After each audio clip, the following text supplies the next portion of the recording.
Welcome to the Salmon Runs YouTube. Enjoy the video. You start by measuring.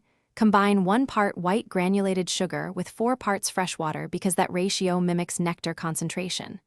Once done, bring the water to a rolling boil to dissolve the sugar completely and kill contaminants. This prevents fermentation and mold.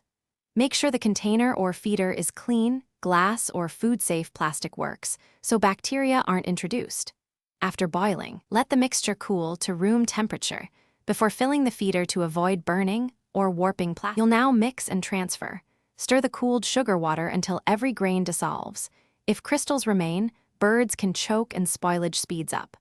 Once dissolved, pour carefully into the feeder and leave a small air gap to allow expansion and prevent spills.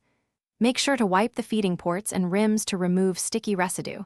This reduces ants and yeast growth. Then hang the feeder in a shaded, sheltered spot about 4 to 6 feet off the ground, where you can. To finish, you must maintain the feeder regularly. Replace the solution every 3 to 4 days in warm weather and up to 7 days when cool to prevent fermentation and bacteria. Once a week, wash the feeder with hot, soapy water. If you spot mold or cloudiness, sanitize with a 1 to 10 bleach solution, rinse thoroughly, and dry completely. If ants or bees show up, try an ant moat or move the feeder. These steps keep nectar safe and hummingbirds healthy. Thanks for watching. Consider subscribing if we helped you.